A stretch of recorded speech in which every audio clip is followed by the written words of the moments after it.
Shall we start now? Ya, if you want. Ini ininya kayak gini doang. Settingannya. Soalnya nggak bisa diturunin mejanya bro, kan Oh? katanya kursinya doang yang gitu. Oh ya udah. Terus Mas tadi katanya muter-muter di sini. Oke. Selamat pagi, bapak-bapak, ibu-ibu, peserta kuliah umum. Mungkin nanti masih banyak peserta yang akan hadir. Jadi lebih baik mungkin ke depan aja dulu, biar yang hadir terakhir bisa ngisi di baris belakang. Silakan Prof. Di depan aja Prof. Oh.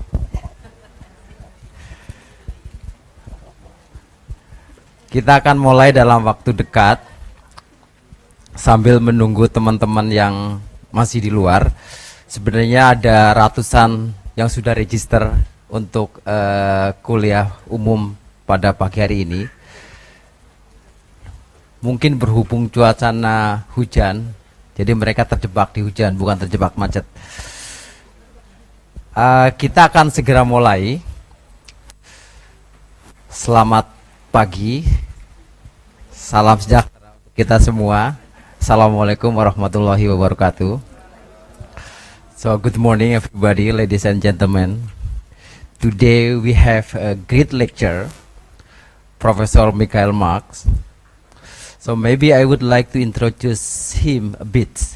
So the rest he will talk about himself. Professor Michael Marx, he is a medical doctor actually. But like medical doctor in Indonesia, they are also become public health specialists. So he already forget with the way how he treat the patient, but he know already familiar on the way how he manage the community. So currently, he is become professor for international public health at the University of Heidelberg. If you know the name of Heidelberg University, it is one of the best university in Germany and the oldest university also in Germany. And now, University of Heidelberg also top 20 university best in the world. So you must be proud of if you become a faculty member, student like me. I used to coming from the Heidelberg University. So give applause to Professor Mark. And he has expertise in the area of quality of care, health system strengthening, and he has been working long time in advocating in many countries to develop, to construct health system strengthening. And then, if I read in many articles that he already written, I think more than 100 articles has been published in peer-reviewed journal. So this is one of the key measure. The productivity of the professor at the University of Heidelberg is measured by the number of articles being written. Am I right, Prof. Mark? So, currently, we, University of Indonesia, collaborating with Heidelberg University to develop master program in social protection system. So, he one of the key person from Heidelberg University who will transferring this knowledge, and we are together with the University of Indonesia and also National University in Vietnam already come up with a curriculum that will be started by 2018. So maybe he also would like to tell about this program frankly at the end of the session. At the first session, he would like to speak about German social protection system with a focus on social health insurance, which is the thing that currently is being booming in Indonesia, what we call JKN, National Health Insurance Scheme. So this program, social protection program, I mean, actually has been initiated long time ago, together with GIZ. So currently also there is Mr. Sebastian, key person from GIZ, you can stand up, who also joined with us. Please applause. He will give at the end of the session a bit about the program that we are already initiated and will be sooner 2018 will be started. So now I think the time is yours, Prof. Mark, to talk about the German social protection system. So I will be sitting here. I will not be sitting here, otherwise I'll just alone because nobody will accompany me. So I'll sit here with the audience. So you have 30 minutes to talk about German social protection system, and then we will go to the next session on the education system in Germany. So time is yours. Thank you very much. Thank you very much, Pak Budi, Professor Budi, Mr. Chairman. I think you set so well already the stage. Yeah, first of all, I would like to say hello to all of you. Selamat pagi. Good morning, everybody. I'm very happy to be here, being invited. Thank you for this invitation, and thank you for coming. As Professor Budi said already, I tried to adjust my presentations a little bit according to the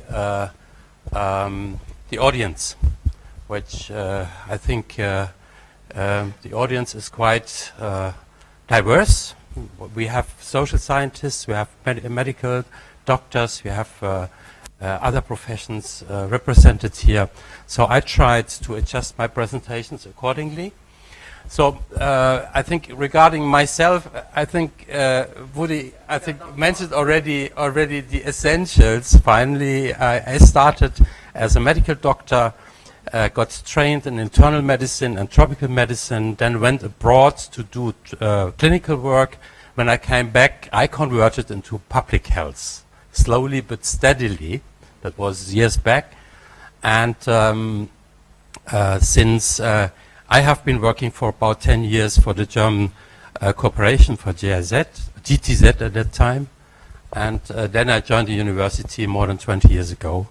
And I'm now teaching international health at the University of Heidelberg and doing research and consulting services in the field of health systems research with a focus on quality of care. So it's not the first time that I'm here in Jakarta. I have been here on several occasions on behalf of the European Union. I was also advising a EU project years back, and then also on behalf of GIZ I was here several times. But also at your university, we have we had organized, I think it was in the late 90s, a course on consultancy skills. That was a 1-week short course.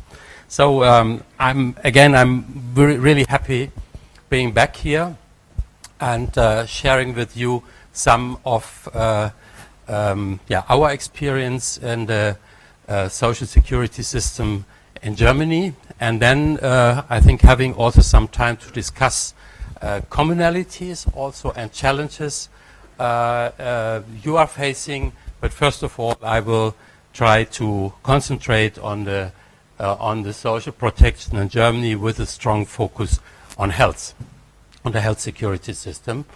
I will present first of all the history. Then I will share with you the present status of our system, and then we'll be talking about the challenges. Thank you very much for your assistance. So first of all, of course, I will talk a little bit about the need to provide social security in an industrializing country, going back a little bit in history. Then talking about the principles of solidarity, subsidiarity, and the economic background. These are really the foundations of our social security system. And then finally, how does the system work? And talking and discussing about trends and roads to reform. This will be, it's quite ambitious to talk in 1 hour about the German health system, but I think I will try to summarize some key features, and I will also in between or in the middle of my presentations, I will stop shortly and for some questions and answers. And in the end, we will have a general discussion on it, and Prof. Budi will moderate this session. So, first of all, health service provision. I think if we talk about health system, this is has a much broader scope than a health service provision. So we are talking now only about the health service provision and some features of the general and the larger social security system. But first of all, I will give you some ideas about our health service provision or health care provision. We have the three main pillars. Yeah? The first pillar is the ambulatory care, which is basically privately organized. This is a very distinct feature of our system. We have GPs, specialists, dentists, but also other professional groups like pharmacies, midwives, nurses, organized privately, but participating or being registered in the public system. I will come to that later on, how this is organized. For the inpatient care, especially for the hospitals, we have private and public hospitals, but all participating in the social security system. So it's not private-private, but it's somehow private-public if you want. Also this, I will explain that later on, because this is really an important feature of our system. So, and if you look at the at this part, almost 30% of the hospitals are owned by cities or counties, Landkreise in German. More than 35% are owned by charity organizations and also faith-based organizations, churches, for instance. The Catholic Church and the Protestant Church are the main owners of these faith-based organization hospitals. And then we have also a lot of private clinics. The trend is that the number is increasing. So many of these public hospitals are getting private, are opting for privatization, for instance. That we'll come to that also to that point later on. And then we have the third pillar, so to speak, which is the public health service. This is really public, with some key tasks like supervision of health professionals, except for medical doctors, because this is delegated to the KV, which is an association of statutory doctors.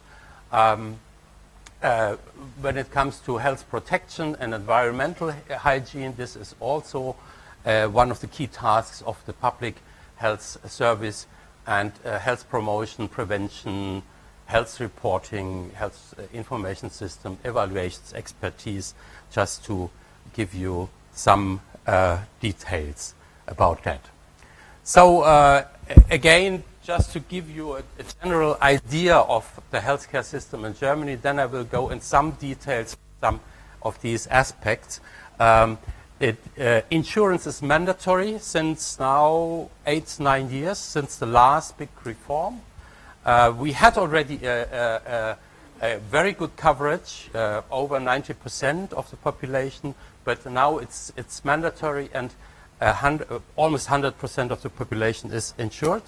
90% with statutory sickness funds, and 10% privately insured. So there are low co-payments for medication or hospital care. It's really low for medication. For instance, you have, for instance, for a recipe that costs €200, you have to pay 5 or 10 euros as a co-payment. So it's relatively low, related to the average wages in Germany. So the access to GPs and specialists is direct. You can, as a patient, you can directly go to the GP and get treated there, which leads finally to high contact rates Also, this is an important feature. We will come when we are to that when we will talk about the challenges and the shortcomings as well. The system is self-governed for decisions on health basket and reimbursement. So this is a distinct feature. The whole system is highly decentralized. Yeah? And we will be talking about these features more in detail. The sectors are separated. This is also one of the challenges already, meaning the ambulatory sector and the hospital sector is quite separated, and that is one of the major challenges to bring them closer together. And this is also subject of current reforms also. Payment of GPs is mainly fee-for-service, organized by an intermediary body, which is the Kassenärztliche Vereinigung, which is the Association of Statutory Doctors. And the payment in hospital relies basically on the DRG, disease-related groups, as you know, and this has been introduced some 15 years ago. So these are some really general features of our healthcare system. Now I think we should go back a little bit into history, because that would also explain and make it clearer why we have the system now and how it is nowadays organized. So this is now a picture from the University Hospital in Heidelberg. But so we are regarding healthcare in Germany, we are quite well placed. I mean, in terms of coverage, in terms of quality of care as well. But there are still shortcomings. But that was not always like that. So I don't know whether we could perhaps switch off this slide. Is that possible? Because I don't know whether you can see very well. I don't know. If not, it's also okay. So this picture shows people living in very precarious situations. That was in the 19th century, in the beginning of industrialization. There were big or huge industrial areas, the Ruhr area, coal mines, and the steel industry, and which attracted a lot of health workers coming from all over Europe finally. And they were finally, they lived in very precarious conditions, also with huge families, really in very small places, and a huge family with 10 or 15 family members living in one room. So that finally led also to some diseases, for instance, to the spread and the increase of some communicable diseases like tuberculosis, for instance, that was really very predominant at that time with a high mortality rate. And so, that also led also to an increasing unrest among. Okay, sorry. Yeah, that's good. But you understand me in the last row there, because thank you. Yeah, okay. So just tell me if it's okay. So that led to an increasing unrest among the workers, for instance, and that led also to the foundation of communist parties, and they became quite powerful, and that was the time when also some of the trade unions were created, and at that time Germany was a country which was a relatively new country, it was reigned by an emperor. And one of the main persons, or the leading persons of this empire was this gentleman. I don't know whether you know his name. This was Otto von Bismarck.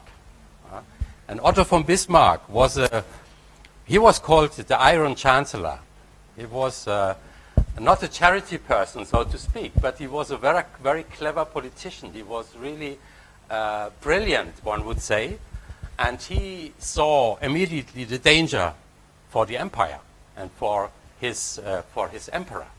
And he told his emperor, if you are letting go this, the Communist Party and the Communists and the Socialists, they will take over. We will have a revolution.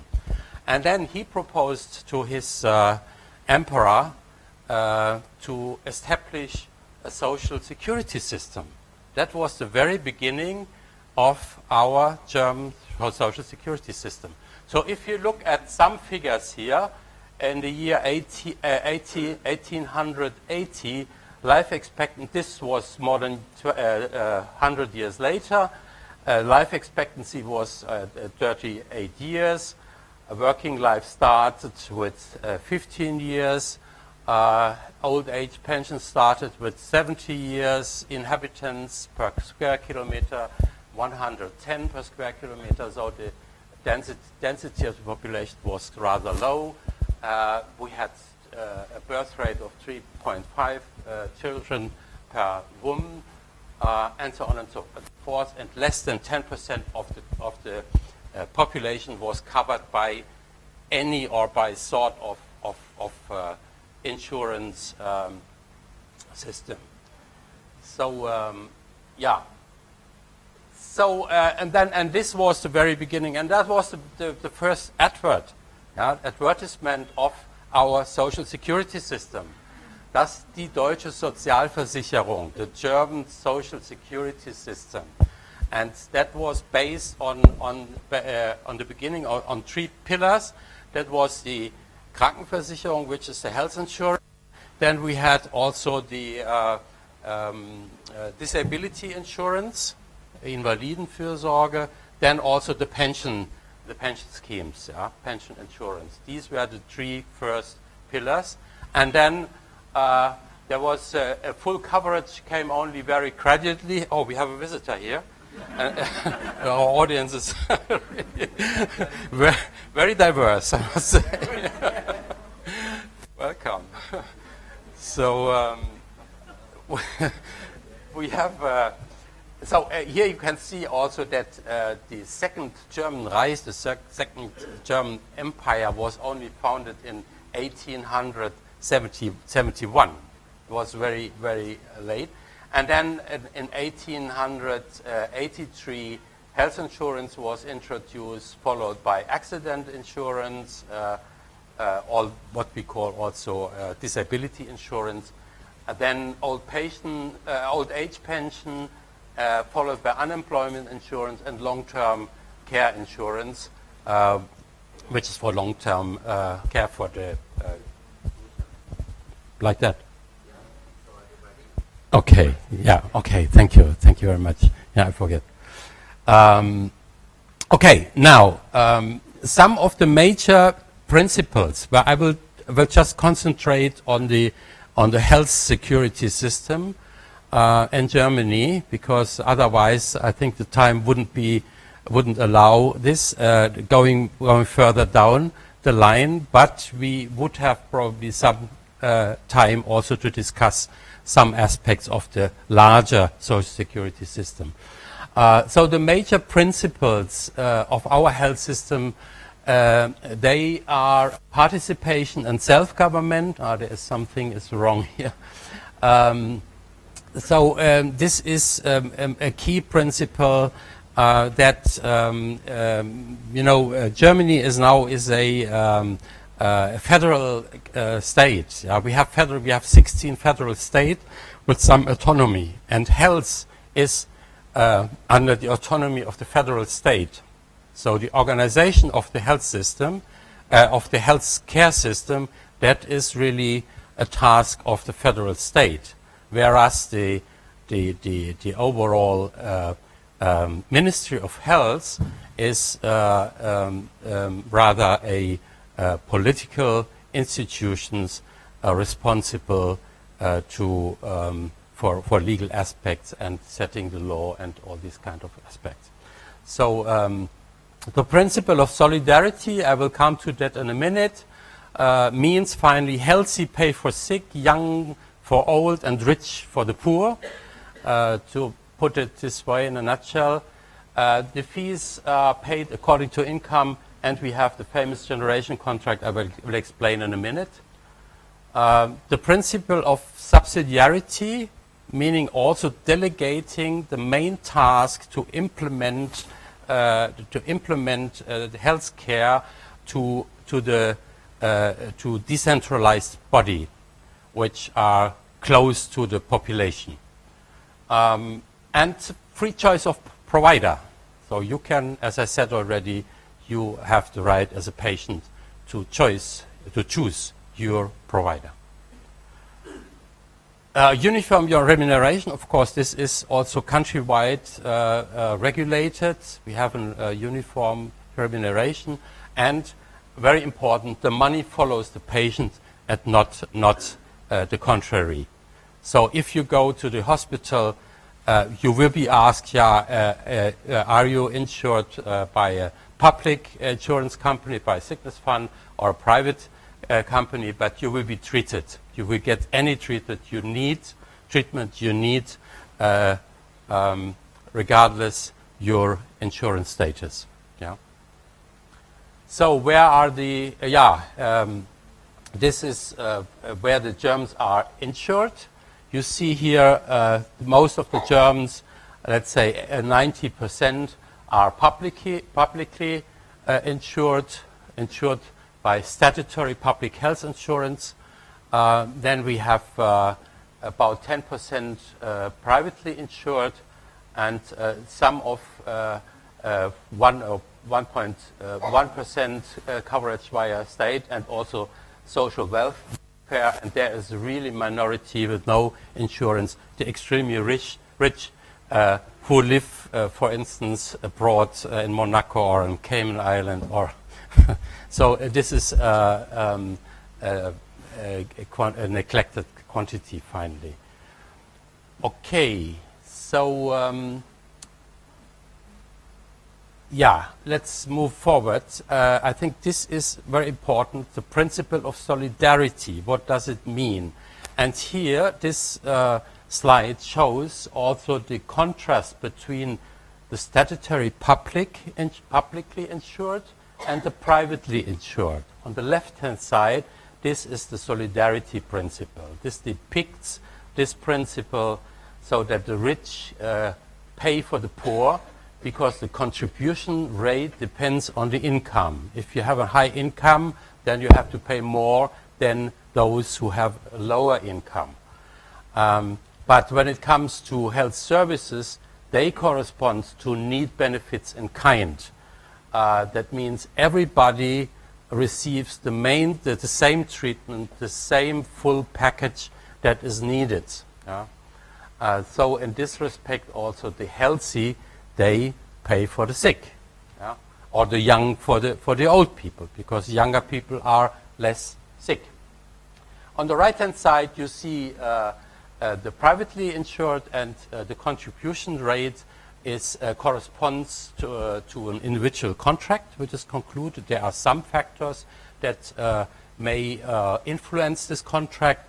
For instance, age and your health status, for instance, that will be evaluated before signing the contract with the private insurance company. And this is called the equivalence principle, meaning also that the health services are in correspondence to individual contract reimbursement.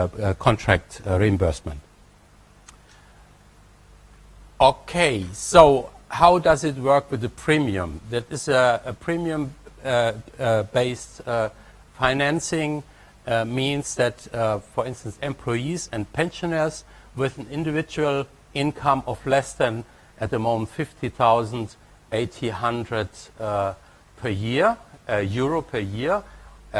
Students or dependents of members, non-working wife, children, unemployed, they are covered by this. And this is compulsory. And this group is insured by any of the statutory health insurance companies.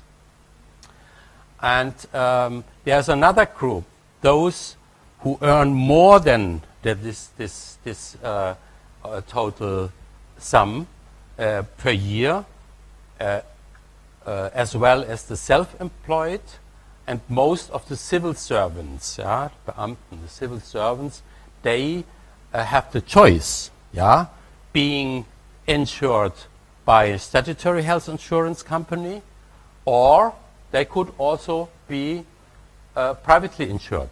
So they have the free choice. And in addition to that, for the first group earning less than this threshold, this 50,000 euro, they have also the choice to register into an additional private health insurance for additional packages, service packages. So, and this is also an important feature, that 50% of the premium is covered by the is paid by the employer and 50% by the employee. Yeah, it is automatically deducted from your wages, from your salary. Then, I mentioned already the generation contract. And you may ask the question, why did you put this year 1997? This is already 20 years back. But this was a time when our system still, this generation contract still worked very well. Because the generation contract is based on the assumption that we have full employment, or we have a high level of employment, and then we could, the state could deduct sufficient means and sufficient budget to pay for the pensioners, for instance. Yeah, and this is called the generation contract. You see, these are the contributions of the compulsorily insured. Yeah. And these are the refunding, meaning what is spent for healthcare, and there is a surplus. There used to be a big surplus that could be used to pay the insurance for the pensioners who contributed less. The contribution of the pensioners is less, but of course they need more healthcare.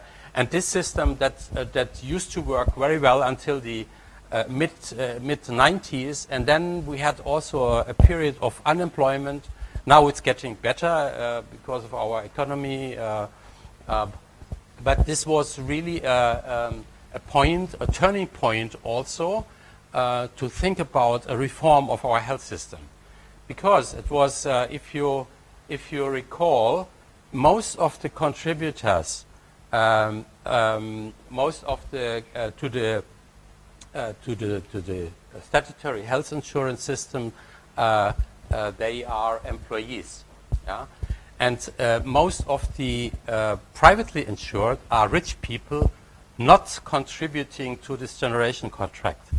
Yeah? And that was the weak point, this 10%. And then people were saying, well, this is this is sort of injustice, so we have also to make them contribute to the solidarity system, to our social security system. And that was also an important feature of the last reform. And here you see the contributions, the relation between contributors and pensioners is unfortunately a bit covered here. So contributors and pensioners, and you see in the year 2000 we had a relation of 100 to 48, meaning that we have two employees who paid for one pensioner. But this will be probably in the year 2024, that will be 1 per 1. That means every employee has to pay for one pensioner. And so this is certainly a critical point. And that leads finally also to the establishment of the so-called health fund. Yeah? And here you can see also the contributions to this health fund. There are three main contributors. One, these are the employers. The second group is, of course, the employee, the insured people, as percentage of income. And then we have a federal contribution deducted from taxes, which is still, I think it's around 15% at the moment. And they pay into the health fund, and the health fund will be then distributed to the social health insurance companies.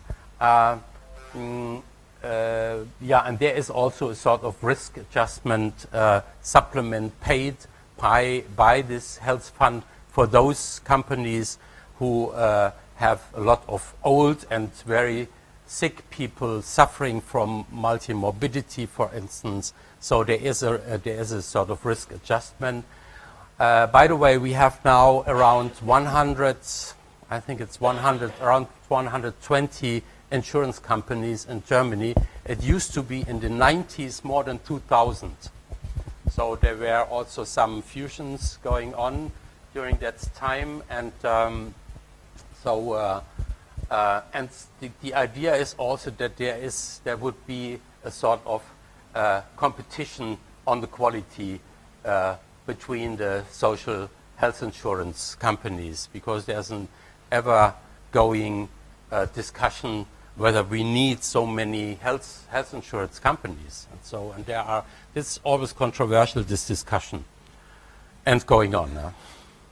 Okay, costs. Health has its cost, and here you can see the nominal development of the costs over the years, over 20 years. Well, we are now a little bit above 200. I think we are around 270 billion euro per year.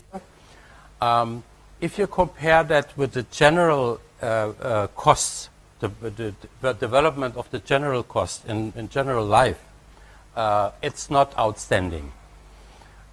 We have some sectors in the healthcare system that are extremely expensive, like high-tech diagnostic medicine, and we will come to that also later on when we talk about about the challenges.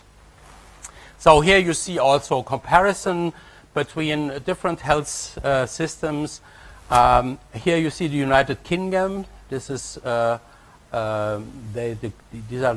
NHS has the lowest costs, and here we are in Germany, the green graph, and we have above Germany is Switzerland, and there France is now even above Germany a little bit when it comes to cost, and here are the Netherlands.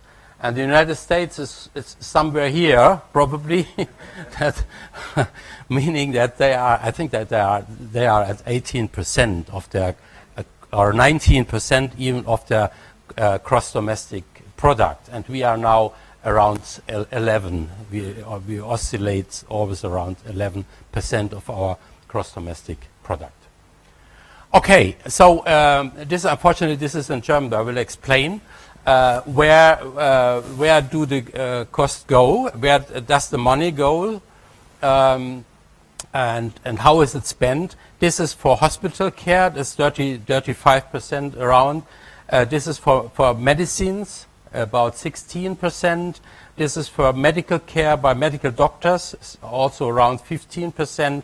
And these are administrative costs, about 6%. So it's not so tremendously high, the administrative costs, but still, this is still a matter of discussion. And here we have dentist care and other costs, to give you an idea.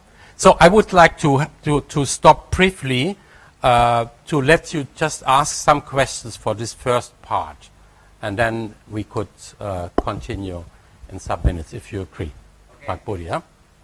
So give applause first to Prof. Mark. I think you have said. Before question and answer, maybe I just give quick recap. So I'll give it in bahasa. Bapak Ibu sekalian, you can take rest 5 minutes. I give a quick recap on what have you been discussed. Jerman mengimplementasikan asuransi wajib. Dia disebut dengan mandatory. Sama dengan Indonesia.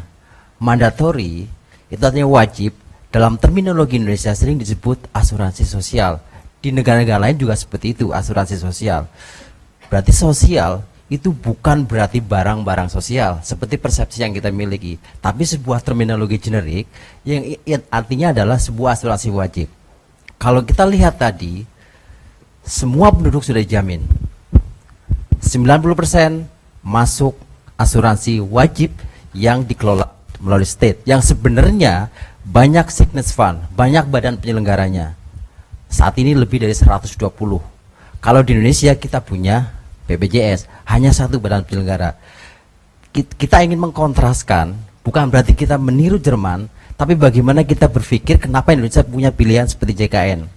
Nah, di Jerman, mereka bisa langsung akses ke GP, bisa langsung akses ke hospitalization. Kita punya provider primer. Untuk mengakses sebelum ke spesialis, kita harus pergi dulu ke fasilitas primer. Nah, di situ ada sebuah upaya cost containment. Diintroduksilah sebuah co-payment.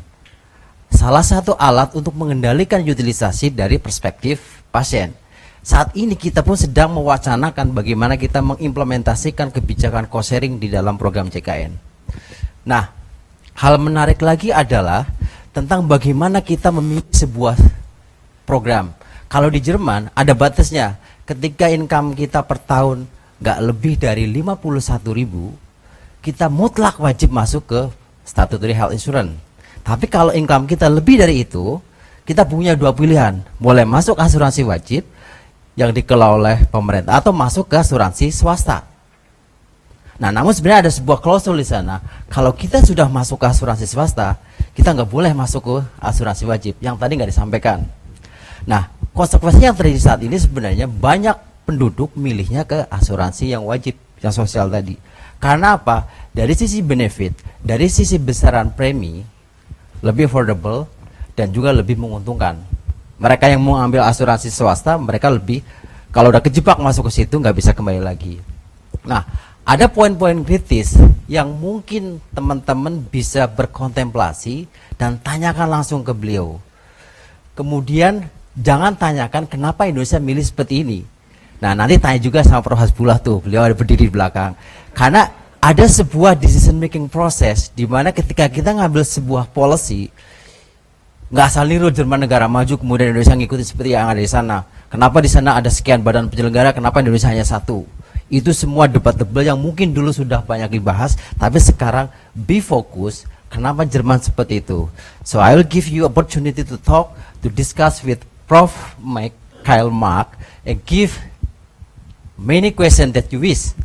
Please, there are 3 more before Pak Puji. Here's Jijo and Bu Dina, and this last siapa Mbak? Merly, Minister of Health. I think you go first. Wait a minute, Pak Puji. Okay. Yes, please. Good morning, Mr. Oh, you can standing over here. So the panitia sudah nyiapkan. Silakan. Yeah. You can speak in bahasa or directly in English. So maybe if you go in direct English, good bit. So I don't need to translate it. You can still here. Yeah, yeah. We only have 10 minutes discussion. So the next will go to the next session for the educational system. Silakan, Bu but Meli. we will have in the end also Yeah. a general discussion about the whole presentation then. Yeah.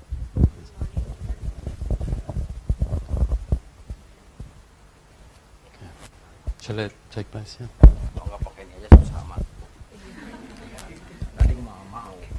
Okay, good morning, everyone. I'm Merly. I came here with my friends from Ministry of Health, representative from the Pusat Pembiayaan dan Jaminan Kesehatan.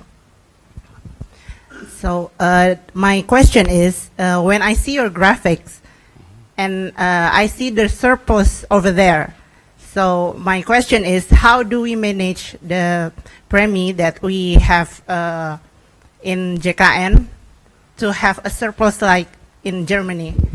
So do we have to wait that long to the process? Because right now we always have a deficit. Every year is always deficit, and it becomes a very big problem in our Ministry of Health. Yeah. That is my question. Thank you. Okay, wait a minute. There are still 3 other questions. Okay. So I will recap all. Yeah. Thank you so much. Good morning, and thank you for the enlightening presentation. I'm Dina Wisnu. I would like to ask about if people are more aware about healthcare and all is required to have health insurance, meaning that medical treatment is almost like automatic in people's hand. So do you actually have problems of overcapacity in hospitals and people not getting treated on time because there's not enough capacity and not enough doctors or nurses? Thank you. Okay, my name is Dwi Susilo. Thank you for your very impressive presentation. There is one interesting point that you mentioned before, that there are 0.2% of people not covered. Means that if the population of German 82 million, that means that around 160,000 people not covered. My question is, who are they and why they are not covered? Thank you. Okay. The last, Pak Puji. Terima kasih, Prof. Budi. Mohon diterjemahkan. Pertanyaannya 2. Yang pertama, tadi disebutkan ada paling kesehatan 3 pilar: ambulatory, hospitalization, dan public health, ya. Pertanyaan saya, yang public health itu lingkupnya seperti apa? Apakah betul-betul yang kita sebut di Indonesia sebagai UKM? Dan yang kedua adalah tentang di sana ada dari 2000-an menjadi 120-an kalau nggak salah BPJS-nya. Nah, bagaimana mereka bisa, apakah mereka compete satu sama lain? Warga negara diberikan kebebasan untuk milih 1, 2, ya, berpindah dari satu BPJS ke BPJS lainnya. Terima kasih. Okay, thank you, Pak Puji. I will translate this last question. So you mentioned that there are 3 pillars of Germany social insurance scheme. There are public health. His question is, what are the scope of benefit under public health? Whether this is the purely public health initiative or not.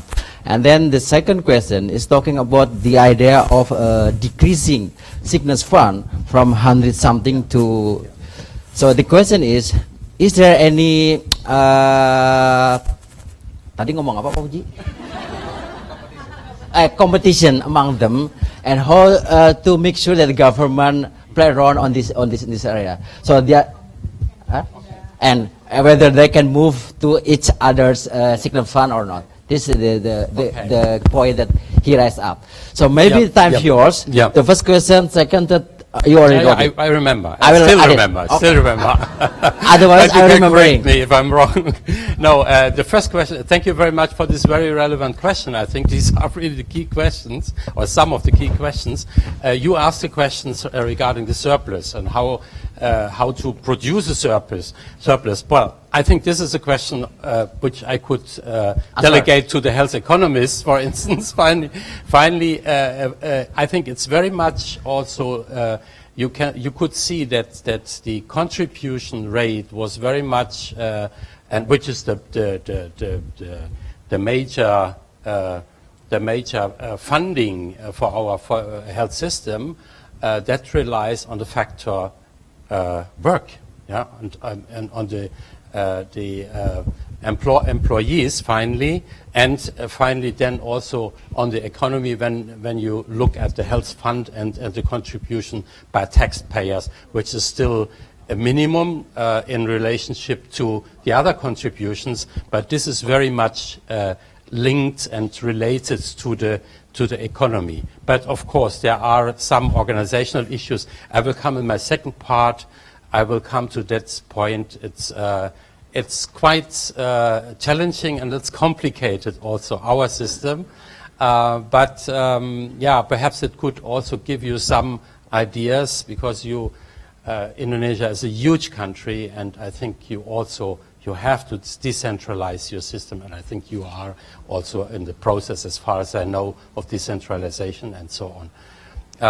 The second question was regarding overcapacities. There are overcapacities. We have a very good coverage in terms of hospital care. We have overcapacities there, and there is a clear trend that the smaller hospitals covering counties or small cities, that they are probably they can't survive in the long run. So there is a shrinking process in terms of number of hospitals. But I think partly it's important, but there's another aspect, of course, that is the coverage and the access, because the access will also will get worse. Nowadays the access is very good in Germany. When it comes to ambulatory care, we have great disparities between the regions. I will come to that in the second part, because this is one of the challenges. The third question was regarding the three pillars. This is also something historical in the sense that it was created after the Second World War, when the public health system was very much questioned. The public health system that was established by the Nazi regime, for instance, with all this, but I think there were very bad things that were done during that time, meaning that after the Second World War, also the whole country needed to be restructured, and then they decided for this tripartite system: ambulatory care, hospital care, and the public system, and also regarding the private system, with some specificities, that the private system is still contributing to the public system. I will come to that in the second part. And there was also a question regarding the number of health insurance companies, whether it makes sense or not. This is a constant matter of discussion in Germany, whether it makes sense. Some say, well, one could also spare costs, administrative costs. Well, 6% is not that high, but it's still high, so it would make sense also to go for a fusion of companies and or a merger of companies. And others say there is still a sort of competition between the health insurance companies, because you have the free choice to choose your statutory health insurance company. The service package is very similar, but some of them, they offer then additional care for some sections, for eye care, for dental care, for some for physiotherapy and so on. And so in this respect, they are under a light competition, I would say. I'm not very much in favor of that, but this is my personal view. And regarding quality, of course, they are all striving to prove or to provide evidence for quality of care. There are some quality management systems established. That's what I can say about the necessity or the rationale of having so many health insurance companies, for instance. So it's still a struggle between influence of the government or the related institutions and the liberal market. Yeah. Okay. The last question may be, Okay. how about the 0.2% people that he already raised up question to you? Where are they? Who are they? The 0.2%. Yeah, you calculate very quickly. so I mean in Germany we have, as everywhere in the world, we have an increasing number of very rich people, I must say, and and these are mainly those who do not live permanently in Germany and who can afford really paying out of the pocket. Yeah, that's it. Because people that are disabled or they or very poor people, they are covered. They will get the whole service package they need. Yeah. Okay, Marx. Actually, the first question is very critical. Yeah. Because he asked about the Indonesian condition in terms of the deficit for national health insurance scheme. Yeah. So this is the point why we are here now. It is because we would like to help Indonesian in terms of how to resolve these issues.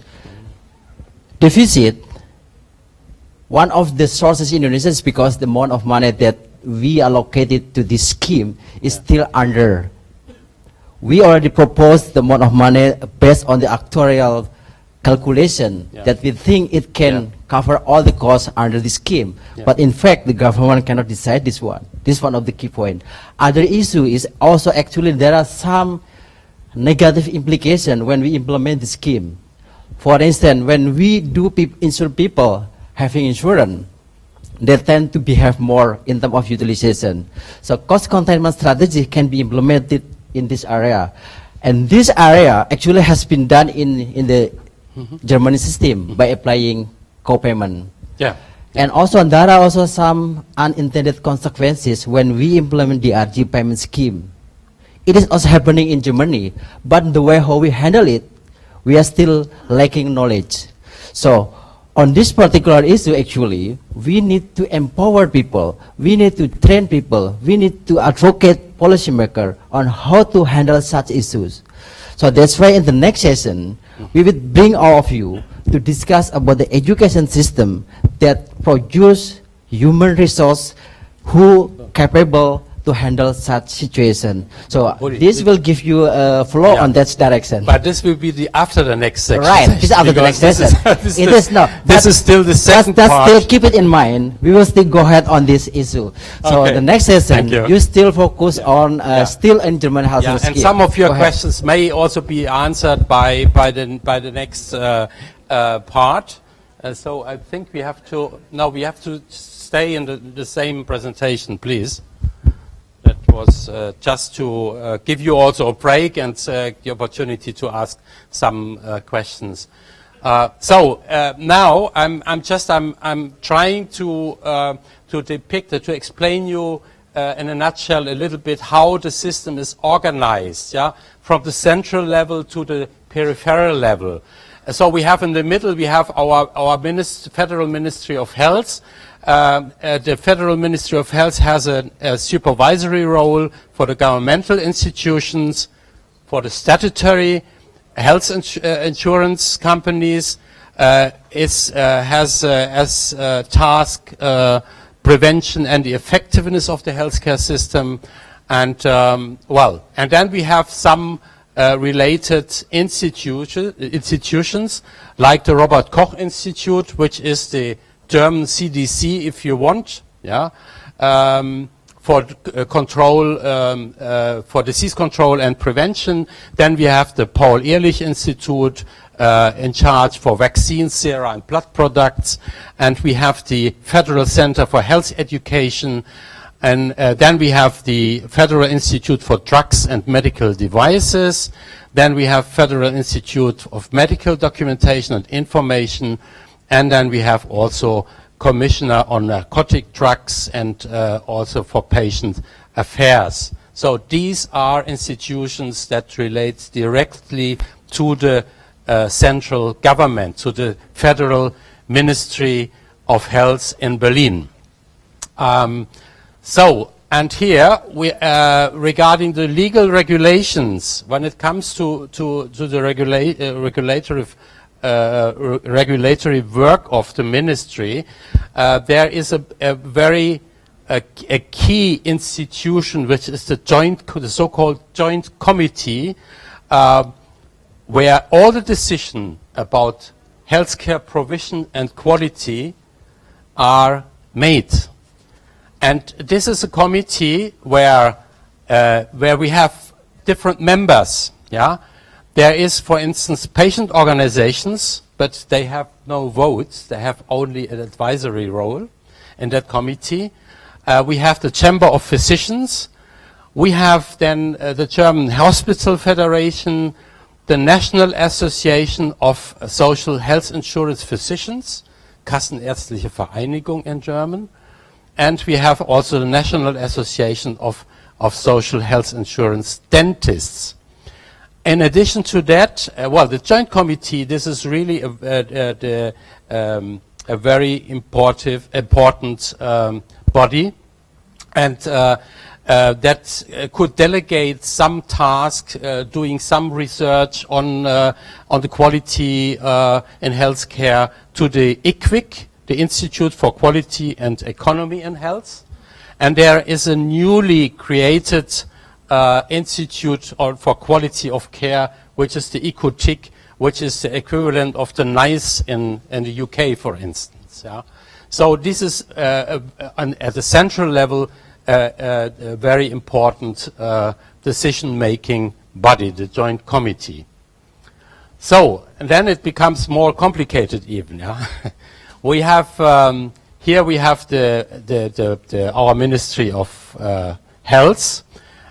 We have then also here the state legislation, the state ministries of health in the 16 federal countries, yeah, and we have then also the communal supervision, the public health services. These are the different actors in the system, and then we have, following the principle of self-administration. I think this is one, if you recall, this is one of the basic principles of our health system, that is delegation, self-administration, principle of subsidiarity. So, and there the respective federal countries, they are in charge of the implementation of the health care. The Federal Ministry of Health has nothing to do in that, but these state ministries, they have all the saying when it comes to implementation, and we have then the different bodies, Landesärztekammer, Bundesärztekammer. These are the association of doctors. For instance, we have the German Hospital Association. We have then this association for statutory doctors. We have a general association for all the statutory insurance companies. The private companies are also represented, and they are all in dialogue with the GBA, with the Joint Committee. Yeah. So this is this gives you an overview how the system is organized. So it's quite complicated, and it's one must say there is the different federal states. They also have some freedom also to organize their system. There are federal states where there is no Ministry of Health. That could be only a department which is attached to the Ministry of Social Affairs. Or in another federal country, they have a full Ministry of Health, Minister of Health, and that can change after every legislation period. Yeah. So there's a new government, and then there will be reforms, and there will be new institutions, and so on. But this gives you an idea how the system is organized. So challenges. There are financial challenges and challenges regarding the structure of this is gesetzliche Krankenversicherung, the statutory health insurances, and many others, of course. I will stress some of them now.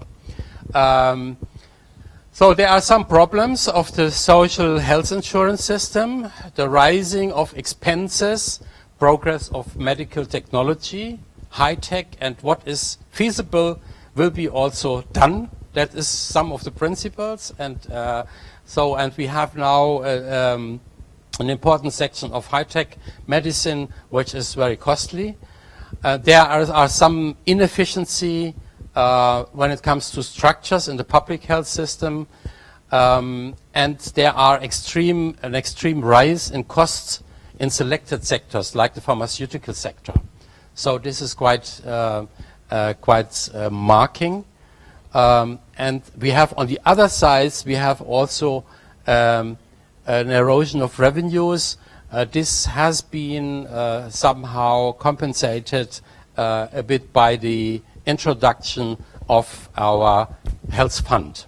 You remember where also a part of the taxes also come in. So a decrease of the number of persons liable to compulsory insurance and migration of higher income groups towards private insurance. There is a certain trend. And income portfolio of households is less wage dependent, meaning that there are households where one person is employed, but they may have other incomes that are not contributing then to the social insurance system. And finally, and not to the least, that is a demographic change, the aging society. I think with multi-morbidity, we will come to that more in detail in a minute. So demographic development, I think you all know this demographic pyramid, and this is a situation 100 years ago, this age pyramid, and here you have the projection to the year 2050, where we have predominantly old age patients also, with all the consequences also for our healthcare system. So, the challenges. We will have, of course, we are having already a marked increase of chronic diseases and multi-morbidity.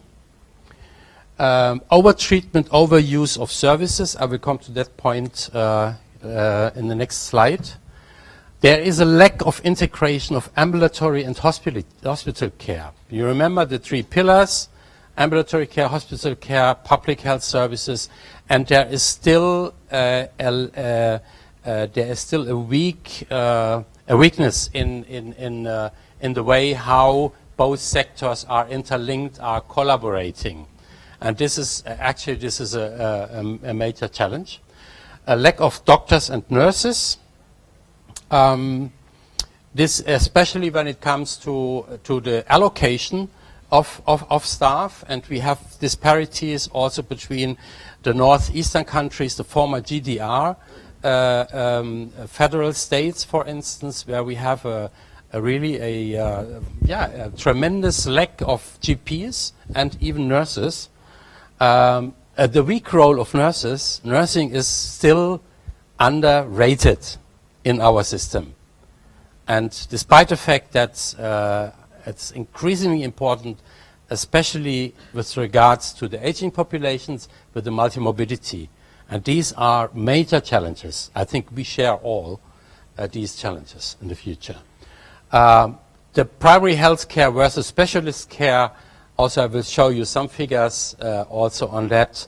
There is still a very a predominance of specialized care, which somehow go to the detriment of primary health care or family medicine. So we in Heidelberg, our Institute of Public Health, which I will introduce later on a little bit more in detail, we are collaborating closely also with the Department of General Medicine, Family Medicine and Health Service Research, which is the largest part of the department in Germany, working on this area on family medicine and health service research in Germany, which is really important. I will show you some figures at the end of this session. So I think I will skip this. Well, perhaps some features. That's quite interesting because also I talked of the overuse of health services. We have, and what do you think, how many times the average German sees a doctor over the year? What do you think? What is your estimate? Perhaps you have already a figure here. Just, yes. How many times? 20. 20, that's a lot. That's really a lot. Yeah. On average in Europe you have between 5 and 7 times. But in Germany we have 18 point some, I think, 18 times on average. Every German visited a doctor for outpatient care, which is a lot. In the Netherlands, I think it's around 6. In Sweden, it's 5 times, and they are as healthy or as sick as the Germans as well. So overuse, which is partly also due to the overcapacity and the ease of access. Okay, well, the others, I could skip that. Medical supply challenges also, again, regarding capacities. Oversupply, for instance, we have a lot of double diagnosis in hospitals, for instance, and that leads also to the fact that each second X-ray examination is not necessary. There are studies that have proved that, because if you go to your internal medicine, to an internist, for instance, for a pulmonary disease, he's doing an X-ray, and he sends you to a hospital for inpatient care, and the hospital will repeat the X-ray again. And this is unnecessary finding. And so that shows or demonstrates also this shortcoming of lacking collaboration between the ambulatory and the hospital sector. So there is some room for more rational use of the resources. Over average catheter examination on the left-hand chart, we are world champions on that. And a lot of them are not necessary, finally.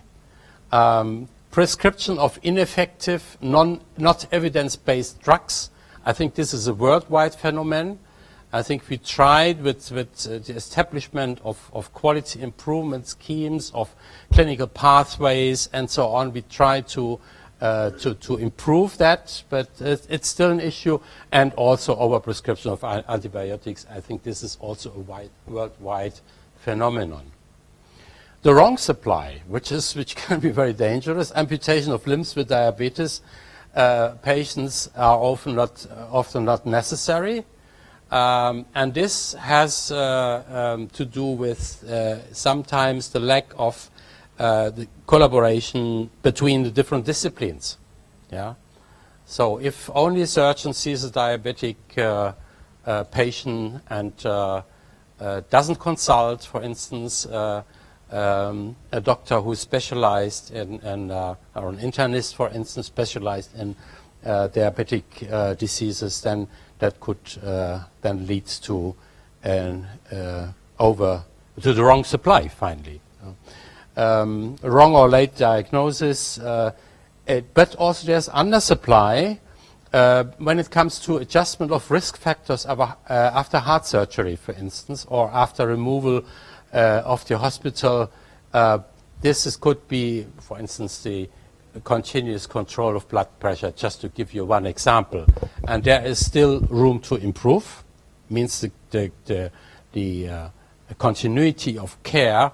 And this is especially important when it comes to chronic diseases and with aging population and multi-morbidity. And finally, remote and rural areas. There is an undersupply, one must say. There is still a trend that, especially in the northeastern part of Germany, the former GDR, where there is a tremendous lack of GPs, but also nurses.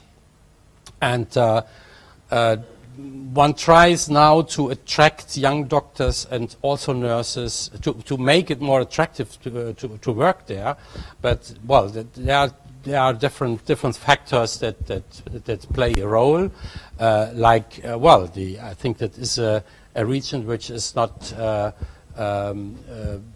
very much industrialized. There's a lack of employment also there, and also of general facilities, and so there are a number of factors that influence or that play a role in that situation. So this is a real challenge, and I think this is something, allocation of staff, that is also a phenomenon which we share also with other countries, despite the fact that in general we have a very good coverage of our population.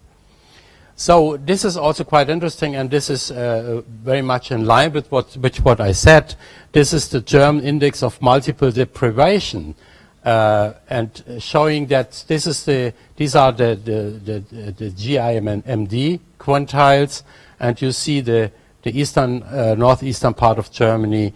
There 20% of the population are among the most deprived, socially and also economically deprived. So here you can see the development also of doctors in ambulatory care during the last 20 years, more than 25 years. There's a dramatic shift towards specialists. So to the detriment of GPs, for instance.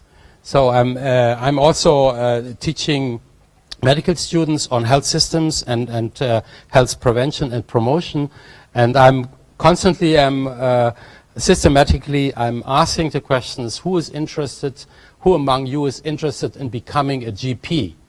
And there are only perhaps 2-3% that are interested in doing that, and that is a very dangerous situation. So I think in this respect also I think the policymakers, they have to react to that, because otherwise we will really have problems, especially when it comes to the aging population, where we need GPs, we need family doctors, and we need the continuity of care. And they have problems of finding a successor of own practice. There are some GPs that have reached the age of 80 already, and they are still working, and that they feel obliged really to take care of their patients, because there is no one who wants to success them. Yeah, chronic diseases, more people with chronic diseases, of course, more people with more than one chronic condition, beginning at the age of 50 years already. And chronic diseases require structured, proactive, and continuous care. The patient should be in the center and not the structure. I think this is very important. And the question is now, how good are workforces, doctors, nurses, and professionals prepared to do this? And how well are our healthcare systems prepared also to challenge this? There are since the year 2002, there are so-called disease management programs established in Germany, the DMPs, introduced by the Federal Joint Committee, already know. That gives extra payment also providers, and sometimes also it offers a reduction of premiums for patients that adhere to these programs. And the program is performed by GPs and specialists, but mainly in ambulatory care outside hospitals, which is very important to follow up the patients at home. Providers and patients have to subscribe to these programs, and there is also evidence-based contents. Patient education is part of it, the self-management, and these programs are also regularly evaluated and feedback is given also to the providers. So here you can see some of these programs. You have the overall subscription is almost 10% of the population, which is quite impressive. So this is finally, in my opinion, this is a success story. And despite the fact that it was highly challenged in the beginning, and especially doctors were very reluctant regarding that, but finally they see now also the value added of these programs, and there has been some research on that. However, as for now, there are no prospective randomized control trials in that area, so there is a need really to provide really evidence. The federal evaluation lacks follow-up data, but shows moderate positive association with guideline adherence, for instance, of doctors and clinical outcomes of patients. So this is something which has to do also with the education of doctors. Yeah? That adherence to guidelines is just one example that is very important, and it should also be part of our medical education, be it undergraduate or postgraduate education. Okay, evaluation are based on sick funds and patient survey data with follow-up that shows small and moderate positive effects on guideline adherence, as I said, quality of life and mortality and cost. There are some studies for those who are interested. I could share also some studies done by our colleagues from this Department of Family Medicine and Health Service Research. So other concepts aiming at improving care for patients with chronic diseases, the regional integration of care services, small regions, meaning delegation and decentralization of healthcare provision is quite promising. Then telemedicine, I think there is now a big movement also in Germany also to introduce telemedicine with so far mixed effects, but I think there is still room to improve that, to get second opinions, for instance, which is very interesting also for remote areas, for instance. So I think this is something which is further to be explored.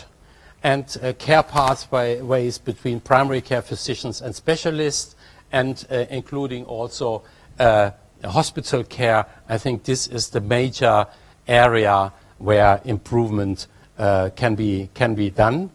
And there are also first promising results. There are some pilot regions that experience already this stronger collaboration, and it's quite positive.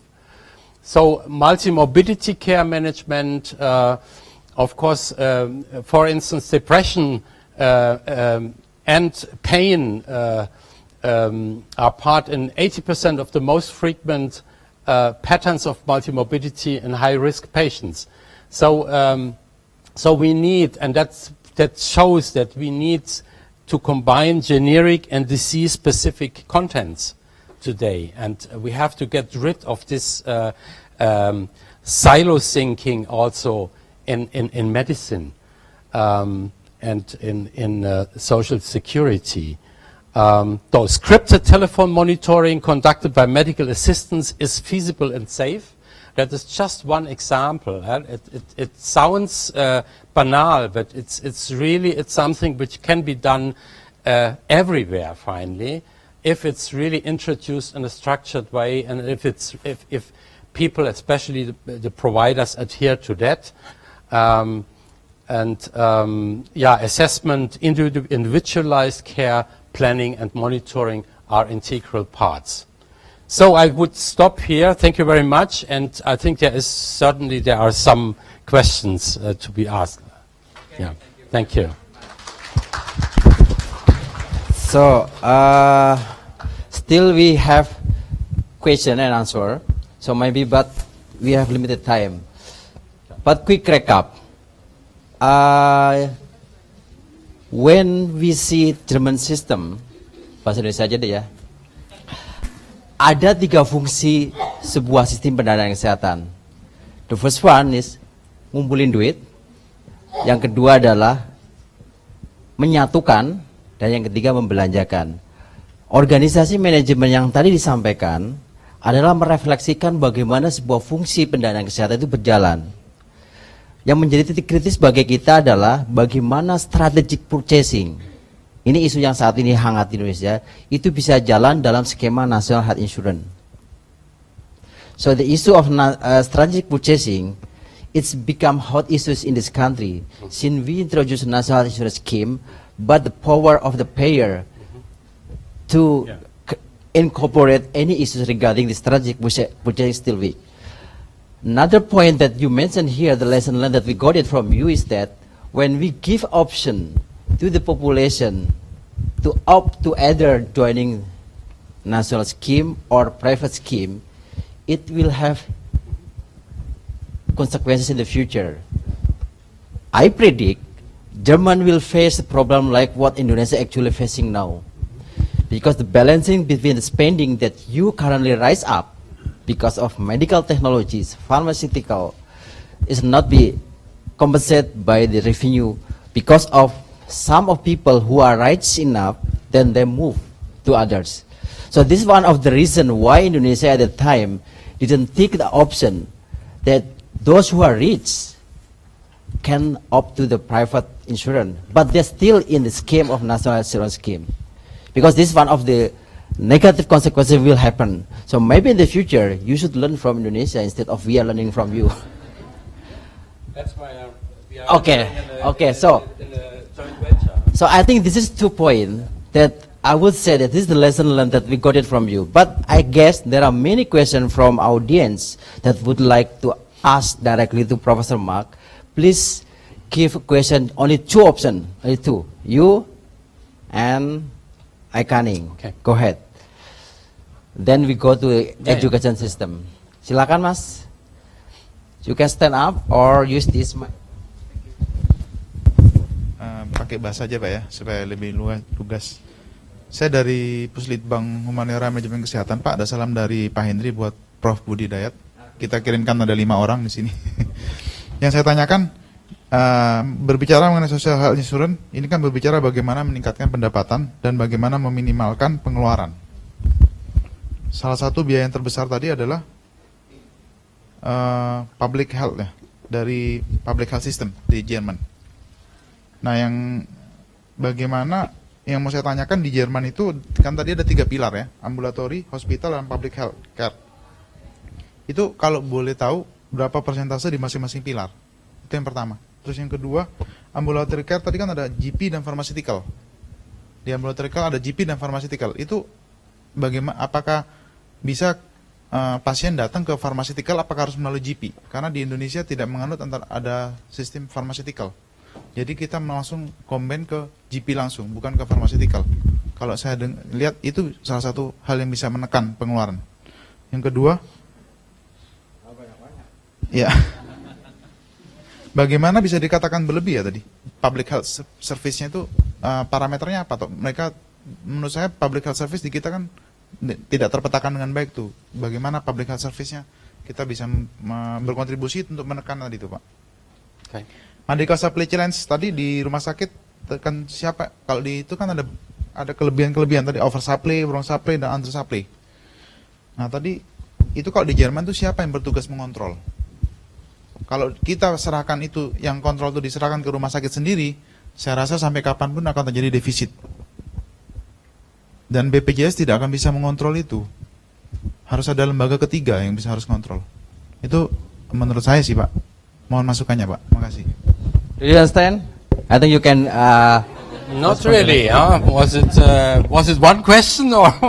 Actually, there are 3 questions.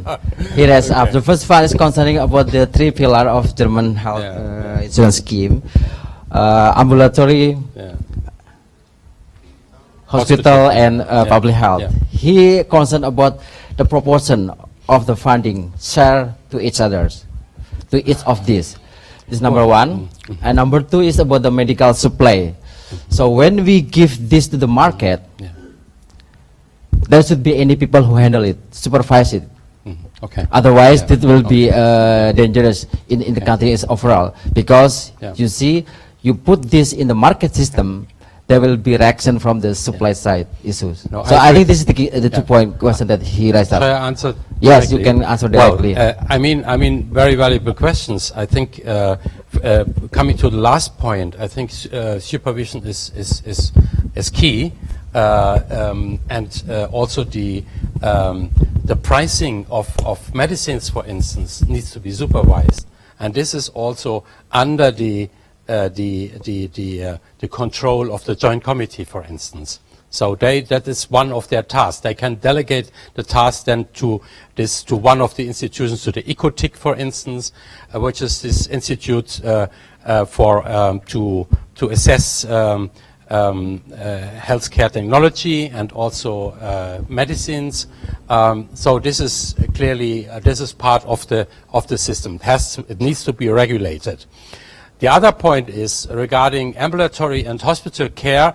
I think I showed you the one graph where the money is spent in which areas, and hospital care accounts for about 35% of all costs.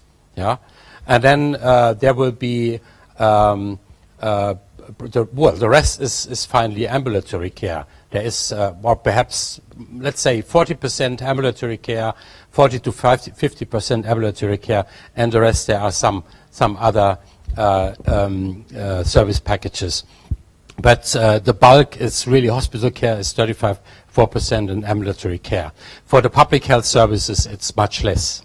It's much less. I would say it's perhaps 15%. Yeah, I would say, for the public sector, and it is underfinanced. I must say, and there is a constant complaint also by the public health services. But parts of the rationale of this is that in the I think the 70s, in the 1970 years, they started to delegate also parts of preventive care and promotive care to the GPs, to the ambulatory care. They are supposed to provide also these services, to educate patients. The problem is that they are not adequately paid for these services. So there are not sufficient incentives. There are many false incentives also in our system, but that would bring us too far to enter this discussion now. Okay, the last question he raised up is about the patient flow. When they need specialists, do they go to the GP first? Like Indonesia, they should go to the primary care physician. I mean, there is a trend, and there are possibilities also for GPs to become a gatekeeper, and that has to do with the contracts with the health insurance companies. I mean, we have as an intermediary, we have this association of statutory doctors, that acts as intermediary between the doctors, and the health insurance companies. But there are some pilots going on where doctors could directly conclude a contract with the health insurance company, becoming a gatekeeper. In this respect, then the patients subscribed in this scheme, they would also have to go first to the GP. But in general, you are allowed to directly go to the specialist. That is the free choice. That is one also of the principles. It has its shortcomings, of course. Okay, clear ya. So next, Mbak Ekaning, silakan. Thank you very much, sir. Maybe my first question is related to your first presentation. What is the indicators of the universal of coverage in Germany? As we know that Indonesia target 95% of coverage population in 2019? And the second, how long German achieved the universal health coverage, and what is the big challenge to achieve universal health coverage?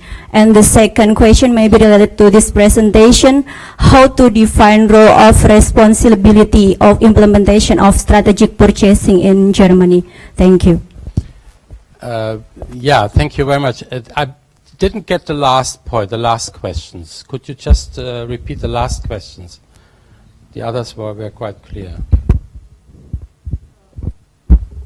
This is the issue of the strategic purchasing.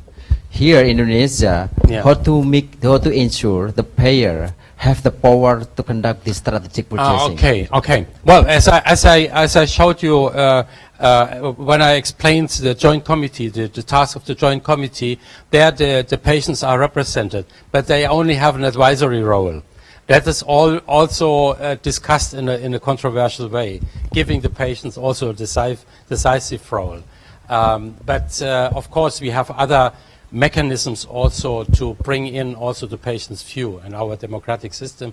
There are other ways also. So patients have a certain power in our system. Coming back to the first question, universal health coverage. I mean, 100% of the population is covered finally by the five pillars of our social insurance system, which is health insurance, which is unemployment, which is accident care, which is long-term care, and what is the pension scheme. Yeah, pension scheme. So finally, in this respect, we are in a very comfortable situation, I must say.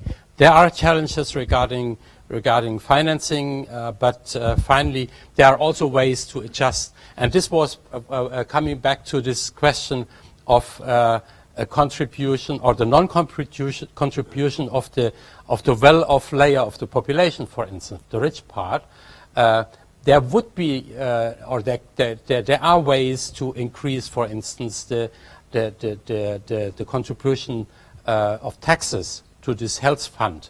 This is a political issue, and nowadays they are struggling. The parties, the main parties, are struggling for or against this Bürgerversicherung, which is a general health insurance for all citizens. Citizens insurance, as it's called.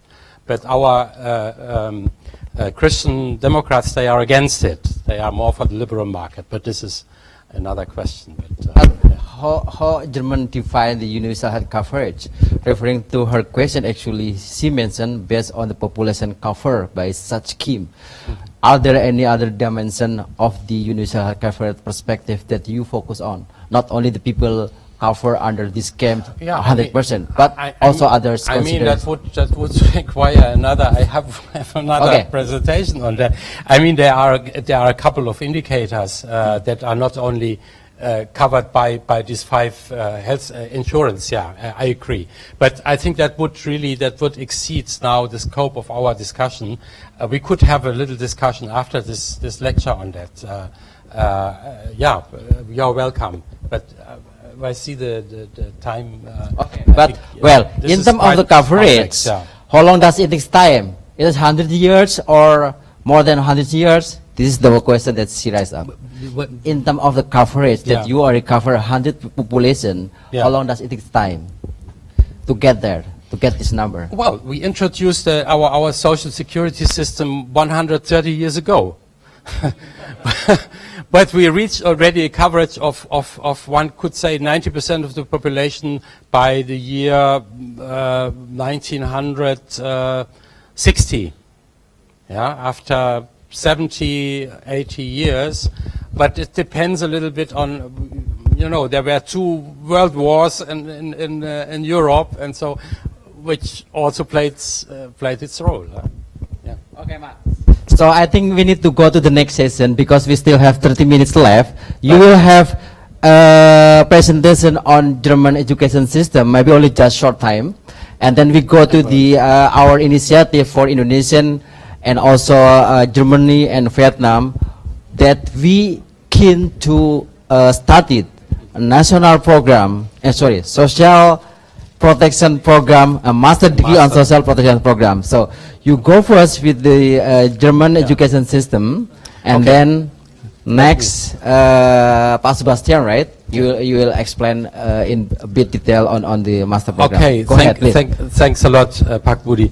I mean, if there are further questions, I'm here. I'm available after the session. So if you are available, feel free really to get back to some of these points, and I would love to discuss with you some details. Maybe you need to describe this one. This is nice. Yeah, but this is the old chateau, the old castle of Heidelberg, which is quite famous, and which is somehow the symbol of Heidelberg. Heidelberg is said to be the most romantic city of Germany, so it's a very old city.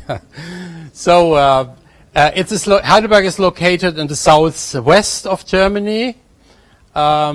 So this is a view on the castle with the old bridge, and there's the Neckar, which is the river flowing through the city. This is the main. This is the old administration building. You see, the foundation year was 1386. It's the oldest university in Germany, Heidelberg. And as a full university with 12 faculties, 4 campuses, 35,000 students, plus 10,000 students studying in the University for Applied Science. But our main Heidelberg University is hosting 35,000 students. And there are some Nobel Prize winners. I will come back in a minute to that, from Heidelberg. And this is the motto, the actual motto of our university, that is to the lively spirit, to the lively, dem lebendigen Geist. That is finally the vision, to keep your spirits open and lively. This is an old picture of the old campus, which is in the old city. All the buildings are still there, but now we have a new campus, and there are other faculties and other institutions, also social science institutions that are now here. But this was the old university clinic. We had 56 Nobel Prize winners coming from Heidelberg so far, so we can be a bit proud of that. These were the latest in 2014, then 2080, and 1991. So within 100 years about. Yeah. So this is a fisheye photograph of the new campus here, and this is the medical faculty with all the university clinics, also the hospitals, and this is the old city, and the castle is located here, and this is the old part of the city. And this is now the new campus, and it's still expanding, and we are very happy and lucky that we have a lot of space here to extend the campus. And we are also quite comfortable with some real potential donors in the region. Big global companies are sponsoring a lot of constructions and so on. Okay, so our Institute of Public Health is one of the research and teaching institutes of our faculty. We aim to contribute to improving the health of the sickest and poorest population worldwide, especially Africa and Asia, through teaching and research. The research foci are on the healthcare needs and also on important risk factors, then also designing and testing new interventions to improve population health and establishing the impact of novel health system models, which can be replicated. We are hosting 60 scientists and 50 doctoral students at the moment from 30 countries. We have 9 research groups with transdisciplinary teams, and we are currently working in more than 20 countries. Population impact, these are main areas of our research, is big diseases like HIV/AIDS, tuberculosis, diabetes, and so on, and big drivers of health, then scalable interventions and health systems transformations. This is just an overview on the different departments of our institute: health service, quality management, international health economics and financing, disease control, climate change and health, global health policy and health systems, non-communicable diseases, and maternal child epidemiology. So, intervention focus and, method focus especially, we are working on population epidemiology in that field, doing experimental research and quasi-experimental research. Health systems and policy research is an important part, and what is called now implementation research is becoming more and more important in our institute. Perhaps one word regarding the research capacities in Heidelberg.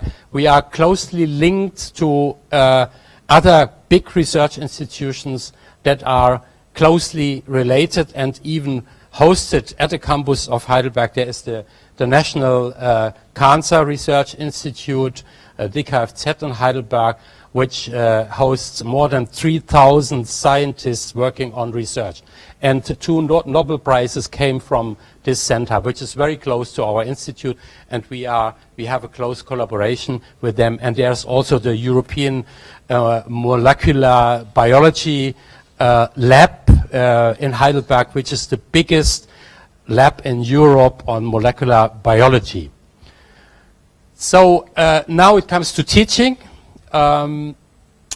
We are teaching undergraduate students, but also postgraduate students. We have here this so-called HICOMED, which is based on a problem-based learning system in our medical studies, and then we have a couple of we have 2 Master of Science courses, 2 tracks with short courses. We have PhD program and an alumni network, and in addition to that, we have also we give support to internships, global health teaching for different audiences, and also international courses, meaning also in the countries and with the partners we are collaborating with, like University of Indonesia, which is also one of our partners. So I think, this gives you in a nutshell an overview on the undergraduate studies. We are teaching courses in public health, epidemiology, and health economics, and there are some elective courses on global health. Even an interdisciplinary discussion forum we established some years back on a so-called Global Health Society, and also a couple of certificate courses which are embedded in the graduate teaching, and PAGEL, which is a DAAD funded program. DAAD is the German Academic Foundation, which endorsed and which supports collaboration with partners in with partner support. And we have a couple of partner universities like Wuhan, one in Tanzania, and hopefully we will have also a similar program also with the University of Indonesia. Postgraduate, I mentioned already, is a 1-year full-time course. It was the first international public health course in Germany, established in the year 1990, and it's quite successful. We have every year we have more than 300 applications for 20 places, so it's highly competitive. And we have also a track for PhD track for the best students coming from this master program to do a PhD afterwards. So I think I will skip this. So where do the students come from? Still 38% come from Africa, 16% from South and Central Asia, 18% from Europe, North and Middle America, 3%, South America, and East Asia, 7%. Very few students from Germany, actually. We have only in each course perhaps one German, maximum two. I think with having said that, well, this is a picture in the winter time of Heidelberg. So I think with, I don't know, our moderator, he has left. Okay. So I don't know whether you have questions. Otherwise, we will move to the future. To the future collaboration with the University of Indonesia. Please go ahead, move to the next. I think we should go move ahead. Could we just display, please, the next presentation, and then my colleague Sebastian from GIZ, he will start giving an introduction to this course. Okay. Tian, I think you can introduce by yourself. Yes. It would be nice. Yes, I will do that for sure. So thanks a lot, Professor Marx, for this very comprehensive overview of the German system, the German healthcare system, which I, even though I'm coming from Germany, I find that very interesting to see that in such a condensed form, and I can also learn like many things.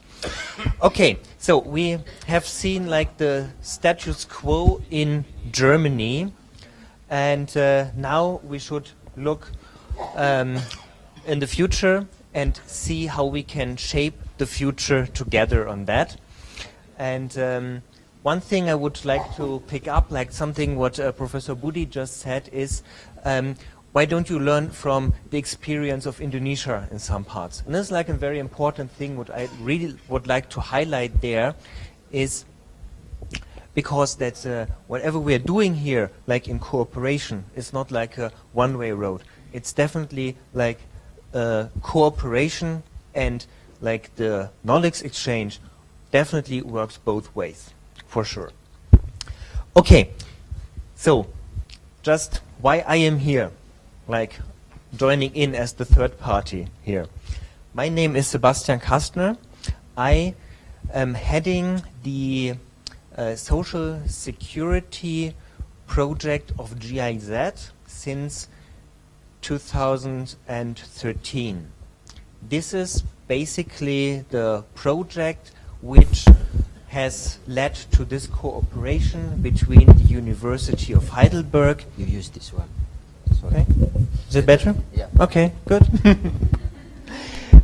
This is basically the program which has led to the cooperation between the University of Heidelberg and the University of Indonesia, and as a third partner also the National Economics University in Hanoi. Do I have the pointer here somewhere? Yeah, okay. So, then Professor Budi has mentioned that like briefly already. We are talking about the master degree program in social protection. You see that here. Yeah? It's a double degree master program, and one thing also to be highlighted is it is not only a cooperation between 3 countries, this is international. That's why we have the world map here, and we have highlighted there also like the places where this program will be implemented. This is Jakarta here, this is Hanoi in Vietnam, and this is Heidelberg in Germany. So, one also very important aspect there. You see GIZ down here at the bottom. This is not just a coincidence. This is there on purpose, that we are not somewhere on top there or in the middle or something. Because, yes, we have initiated this cooperation. But GIZ is not playing a major role in that anymore. Yes, we will be involved in this program for the next 3 years, but we are handing over the ownership for this program to the 3 universities involved there. They are the ones who are responsible for implementing this master degree program. In the past, it was not a master program, it was a long-term training program. In the past, it was GIZ's responsibility. This is not the case any longer. We are there to support the 3 universities in the establishment, in the sustainable establishment of this master program, but also to answer all questions which should or could arise later on. GIZ is not providing scholarships for that anymore. Unfortunately, I must say, but considering the budget restrictions we have there, GIZ is not able to provide scholarships for this master course anymore in the future. Okay, so we should drum on, we have not just initiated this cooperation out of the blue or said it's nice to have a master program. Everything comes with a history, and this is what you see there. We have this international leadership training in social security. That was first commissioned by the Federal Ministry of Economic Cooperation and Development in Germany in 2006. This program then started in 2007, and there were 6 batches of this international leadership training conducted. This was a long-term training program, 2 years altogether, mainly exclusively implemented in Germany, apart from the last phase of that, because every training had half a year of a transfer phase where the participants returned to their sending institutions in the field of social protection in the partner countries to implement something called a transfer project. So, this was definitely a success story, this ILT program. However, even the success story comes with some shortcomings, and those were that the program was conducted in German, that it was quite long, with 2 years, and the main critique point was that there was only a certificate being awarded for that. So, this is something, those shortcomings we wanted to eliminate over the next phase of this program, and this is which we have just finished. This was the International Social Protection Studies program. The program was shorter then. It was conducted in English, and for this course also still a certificate, but we used the time to develop this master program on social protection. And we had also established the cooperation between the 3 universities over that time. And this is where we are now, 2018. The master program in social protection is developed. We are still waiting for a very few final approvals for that, and this master program will start at the end of this year. Finally, I must say, but I'm very happy that this will happen this year now. We have just provided a few figures to highlight what really was special and what was making the predecessing programs a success. We had altogether 170 participants in the ILT and the ISPS program. Out of them, 145 did an internship in German or European institutions of social security. But what was most interesting for the participants themselves and the sending institutions was that this program really worked as a career booster, because 75% of the alumni got a promotion either immediately after they returned to their sending institutions or shortly after. And also the feedback of our alumni is kind of positive, because 93% of them would do the course immediately again if they would have the chance for that. So, as you have seen, we have a lot of experience that. Almost 10 years, we conducted 8 batches of the predecessing long-term training programs, and we gathered a lot of experience with that, and particularly the institution involved in the implementation of this program gathered a lot of experience. And those are the University of Heidelberg, of course.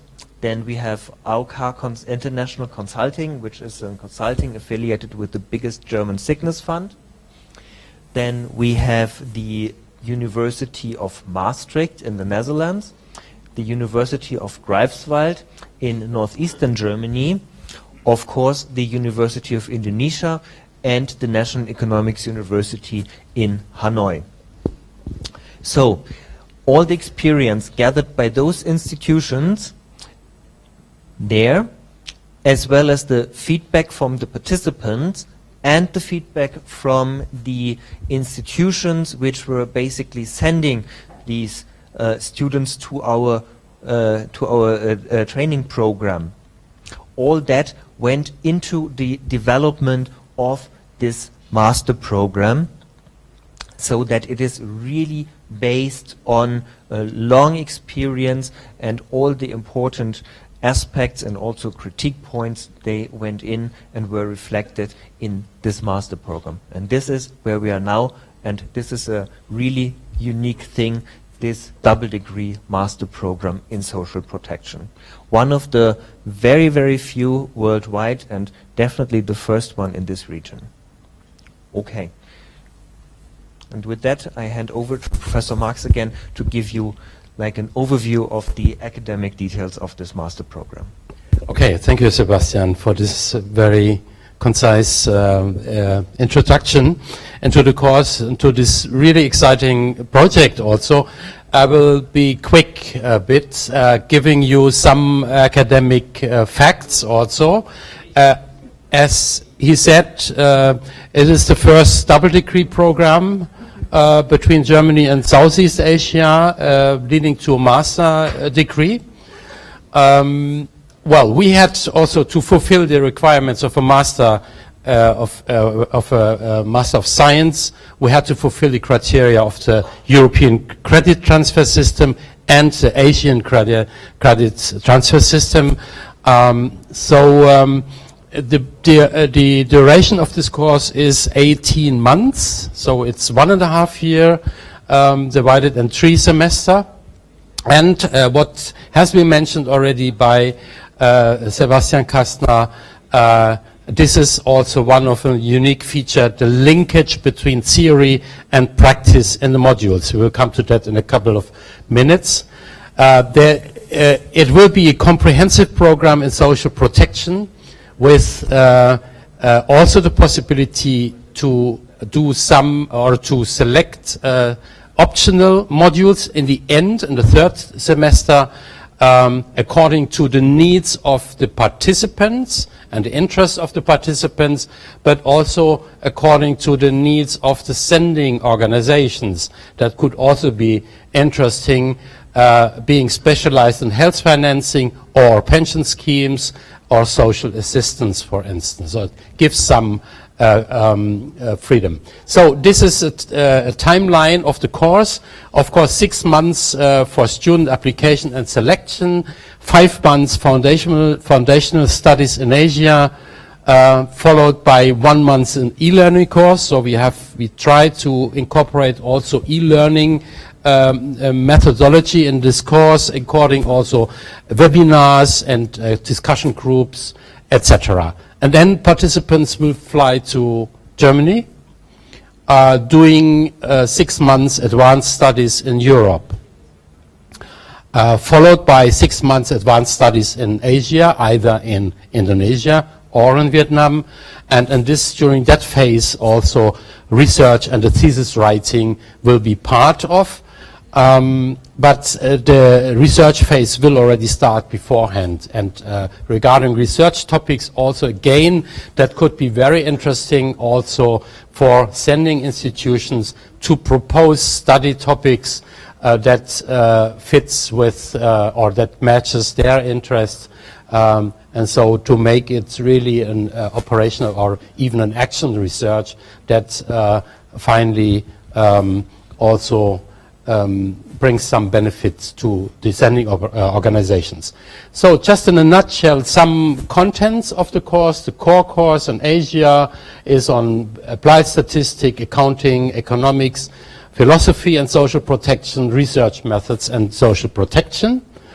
In Germany, it's social protection economics, governance, monitoring, evaluation, and laying the foundation for the research, for the master thesis. And then the specialized modules will come in the third semester, combined with e-learning and research writing and thesis. And not to the least, I think this is very important, the practical input. Participants are invited to do internships in selected institutions of social protection in Germany, but also in the region. So this is also a unique feature. Method-wise, we will be working with case studies, problem-based learning. We will provide study visits and also practical modules. So in summary, what makes this master program special? I think coverage of the full range of social protection topics. Of course, and this was already mentioned that social security organizations or sending organizations can actively contribute to the course content. We have a huge network of experienced experts and tutors, and that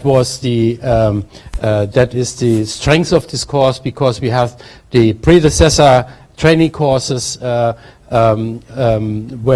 going over 10 years, and so we have a really sound and solid collaboration with the respective institutions and with distinguished experts. And also not to the least, collaboration of really 3 top universities in Asia and Europe.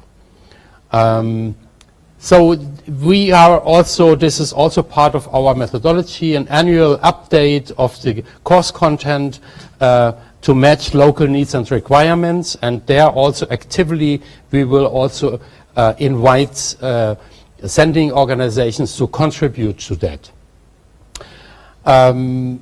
Well, this is clear, that should reflect the needs of social security organizations, and we would have also the opportunity to provide accompanying measures to strengthen local resource persons in monitoring, research and evaluation in the region during that time. And affordable price, we have done a market analysis, and we are in the mid-range of costs. I think in this respect we are very competitive for an international course, and as it is a course over 18 months, I think it's quite interesting.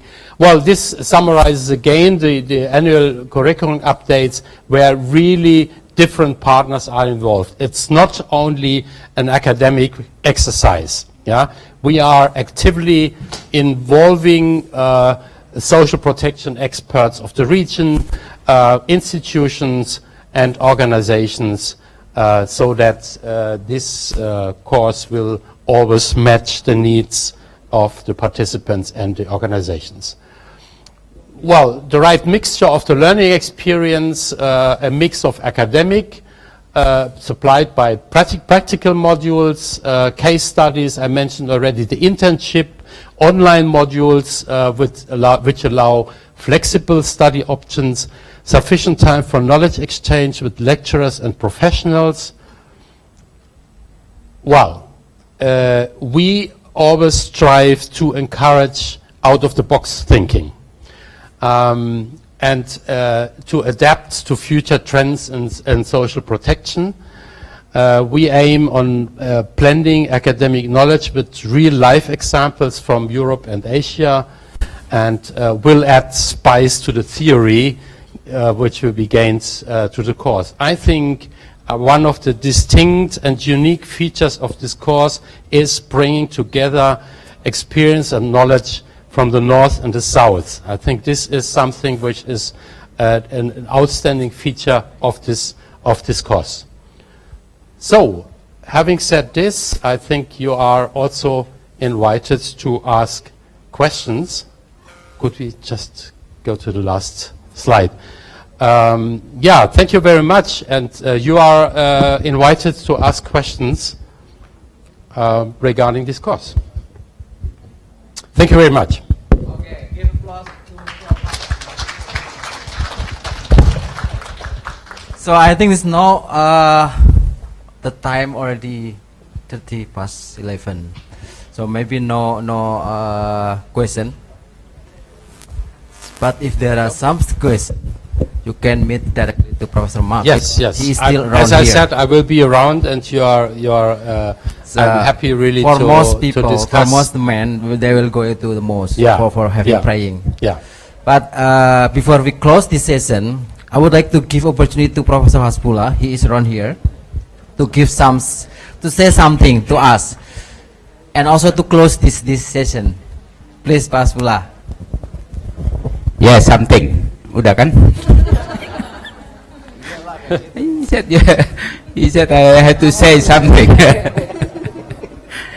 Okay, welcome Marx and Sebastian back to Indonesia several times. Sebastian here arranging our collaboration. I just want to mention that collaboration with GIZ been so long time, yeah. Even designing the social insurance in Indonesia, studying, making everything preparation and everything's done with the support with GIZ, EU, and so on. But GIZ been playing the biggest role for this. However, don't misunderstand that Indonesia often there are rumor saying that GIZ Germany dictated our system.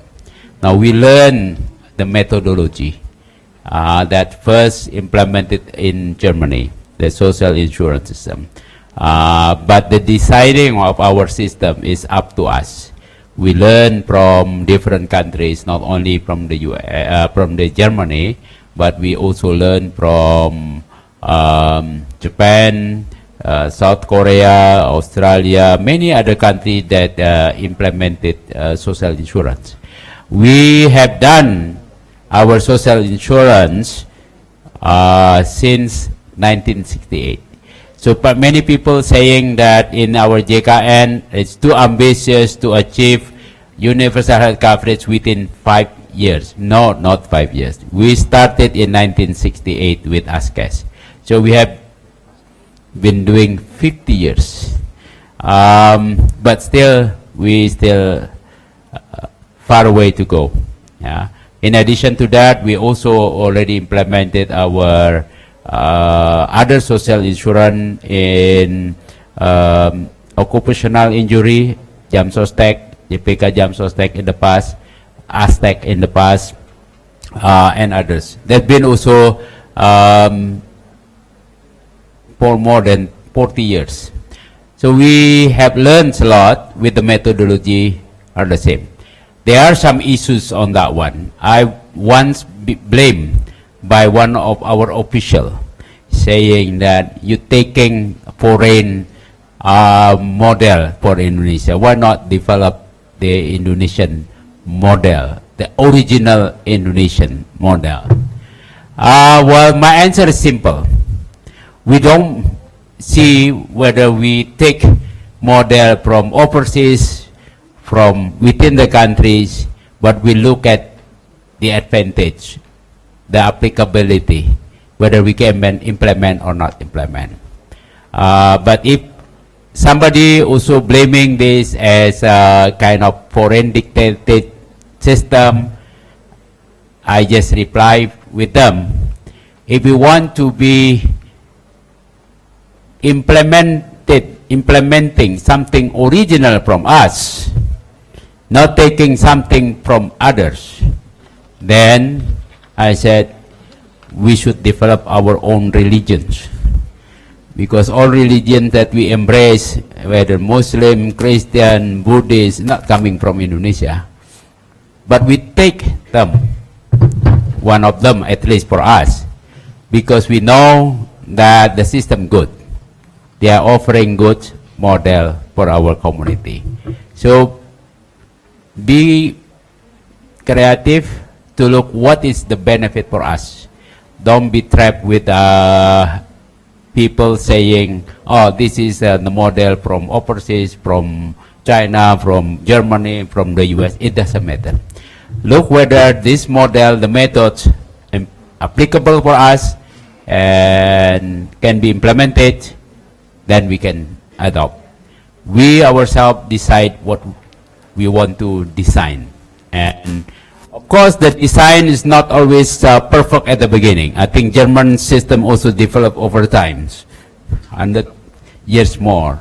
We have also to develop our system, whether the collecting contribution for the program of healthcare, pension, unemployment benefit, whatever, and then paying, strategic purchasing, not strategic, cost control, efficient, managed care, whatever the name, just look at what are needed by our community and then what we can decide. It's always can be improved.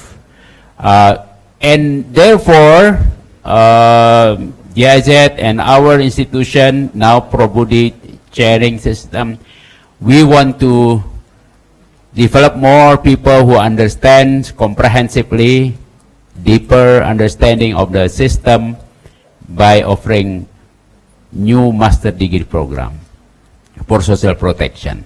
Our social protection system is still very weak. Our pension system in BPJS Tenaga very weak. We need to develop much more, and we need more people who have skills good enough to chair, to lead the system, to improve the system. Maybe I'm expecting several of you will be chairing the BPJS Kesehatan, BPJS Tenaga Kerjaan, maybe 10, 20 years from now. Things about that, prepare yourself, because I think those who are sitting here are among the best people who understand the social protection system. So you have responsibility to improve our social protection. Not only having knowledge, understanding the lecture of excellent lecture from Marx, but also build your own capacity to take part in the development of our social protection system. Social protection is the key to achieve what we call it in bahasa Indonesia, masyarakat yang adil dan makmur. It is the welfare state. It is the welfare for the people. Thank you. I think good luck Probudi and team, and good luck with you who are starting your career or developing your career in this social protection. Thank you. Terima kasih. Karena tadi diminta menutup, I close this public lecture, general lecture, with thanks to Mark and Sebastian, Probudi, and so on. I don't know on behalf of what, but on behalf of a person order or commended by Professor Budi, I officially close with Alhamdulillahirabbil alamin. Terima kasih. Thank you. Thanks. Sorry, I can't join you to Vietnam. Yeah, but he also will live with